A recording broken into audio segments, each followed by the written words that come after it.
UNSC में veto और स्थायी सीट के लिए भारत ने बना डाला चक्रव्यूह। आरआईसी वाले ब्रह्मास्त्र को चलाने से पहले क्वाड और यूएनजीए को चेतावनी।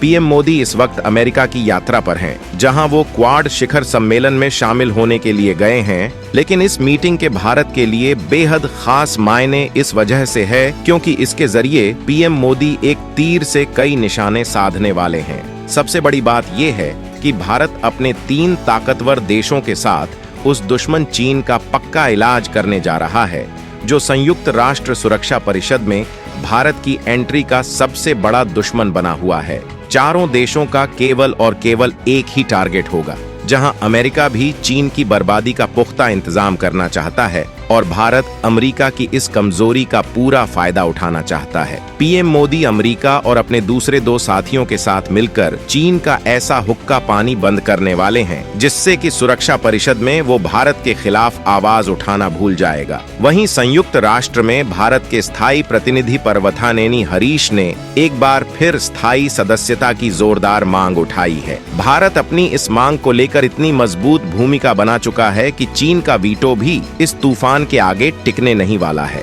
वहीं यहाँ पर एक और चीज सामने आई है कि जो संगठन अंदर खाने रूस, चीन और भारत ने इसी महीने रूस में तैयार किया था, बताया जा रहा है कि ऐसा भी हो सकता है अगर भारत की बात यूएन नहीं मानता है तो आरआईसी यानी रूस, भारत और चीन कोई बड़ा कदम उठा सकते हैं जिसकी किसी ने कल्पना तक नहीं की होगी। हो सकता है भारत का यूएन में ये अंतिम साल हो। तो जो भी बातें कही जा रही है कि वो तमाम बातें हम आपको बताने वाले हैं, तो वीडियो पर बने रहिएगा।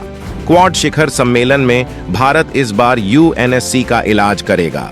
समिट से पहले रूस में भारत कर चुका आरआईसी की secret meeting. PM Modi Quad शिखर सम्मेलन में हिस्सा लेने जरूर पहुंचे हैं, लेकिन इस बार अपनी अमेरिका की यात्रा के पीछे उनका बड़ा मकसद है। तमाम मामलों के साथ वो सुरक्षा परिषद में भारत की स्थायी सदस्यता के लिए रास्ता पक्का करने वाले हैं। इसके लिए जहां एक तरफ विदेश मंत्री एस जयशंकर का बवंडर भाषण फिक्स है, वहीं पीएम मोदी अपने 4 दोस्तों के साथ मिलकर दुश्मन चीन के खिलाफ रणनीति फिक्स कर रहे हैं। संयुक्त राष्ट्र में इस बार प्रधानमंत्री की जगह विदेश मंत्री क्यों संबोधन करने वाले हैं और मुद्दे क्या क्या हो सकते हैं, इस बारे में हम आपको आगे बताएंगे। लेकिन इससे पहले आपको ये बताना बेहद जरूरी है कि पीएम मोदी क्या सीक्रेट गेम करने वाले हैं। दरअसल जब भी सुरक्षा परिषद में भारत को स्थायी सदस्यता देने की बात आती है तो चीन इस पर अंकुश लगा देता है। इसकी खास वजह ये है कि चीन एशिया में एकमात्र देश है जिसके पास वीटो पावर है। इस पावर की वजह से दुनिया में उसकी हैसियत बढ़ जाती है। चीन दुनिया के तमाम देशों को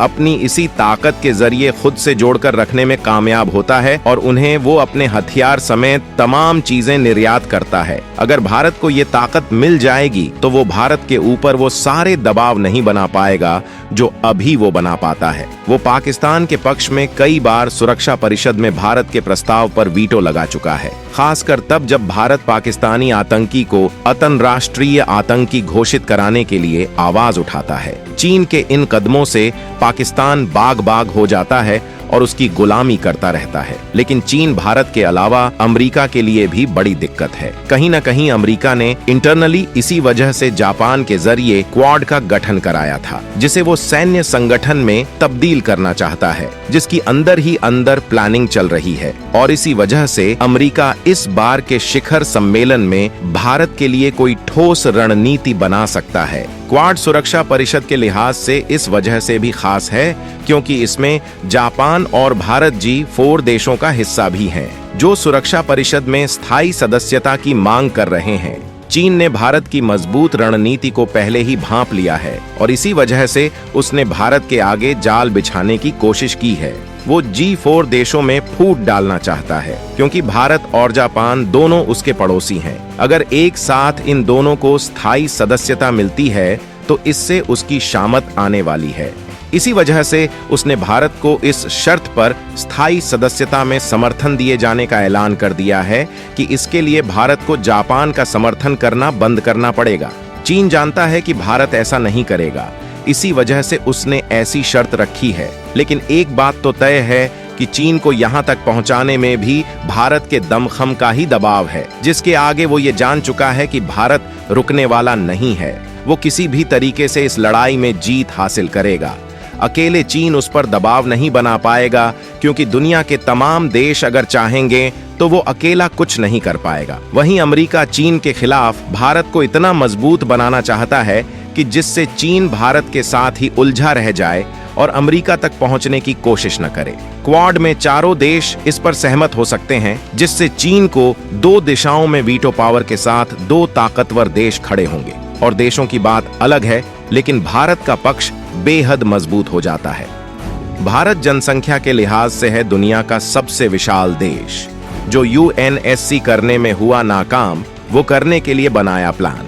संयुक्त राष्ट्र में भारत का पक्ष इस वजह से भी मजबूत है क्योंकि भारत दुनिया में जनसंख्या के लिहाज से दुनिया का सबसे विशाल देश है, जबकि भारत अपनी ताकत के दम वो करने की कोशिश में लगा है जिसके बारे में यूएन कुछ भी करने में नाकाम साबित हुआ है। लंबे वक्त से रूस और यूक्रेन की जंग हो रही है, ऐसे में भारत दोनों के बीच शांति का रास्ता निकालने की कोशिश कर रहा है, जबकि भारत ने कोरोना महामारी के वक्त भी पूरी दुनिया की मदद की थी। भारत इस वक्त ग्लोबल साउथ देशों की आवाज बन चुका है। वहीं अगर पूरी दुनिया की बात की जाए तो आज के हालत में यूएनएससी नाकाम साबित हो रहा है। जब सुरक्षा परिषद का गठन किया गया था तो उसमें जो देश शामिल हुए थे वो उस वक्त महाशक्ति की हैसियत रखते थे, लेकिन आज हालत बदल चुके हैं। ब्रिटेन को भारत ने पहले ही पीछे करके दुनिया की 5वीं बड़ी इकोनॉमी बन चुका है, जबकि अब वो जापान और जर्मनी को पीछे करके 3री इकोनॉमी बनने की दिशा में चल पड़ा है।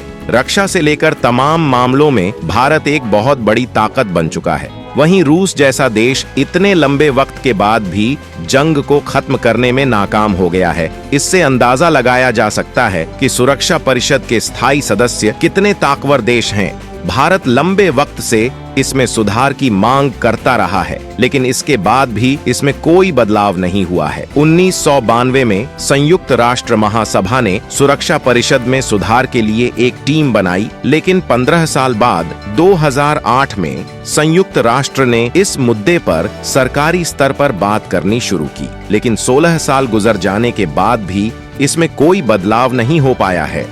जिस स्पीड से इस मुद्दे पर काम किया जा रहा है, उसे देखते हुए भारत का पेशेंस खत्म होने लगा है। इसी वजह से पीएम मोदी यूएन के बायकॉट के मूड में हैं और पीएम मोदी इस साल संयुक्त राष्ट्र महासभा की बहस को संबोधित नहीं करेंगे, जबकि वे संयुक्त राज्य अमेरिका में मौजूद हैं। पीएम मोदी की जगह एस जयशंकर मंच संभालेंगे, जो पूरी तरह से भारत की वीटो की मांग पर फोकस्ड होगा। ये भारत का बहुत बड़ा कदम है। इससे साफ पता चलता है कि भारत अब यूएन को किस तरह से देख रहा है और सुरक्षा परिषद के वजूद को ज्यादा महत्व तब तक नहीं देगा जब तक कि भारत की मांगों को नहीं माना जाता है।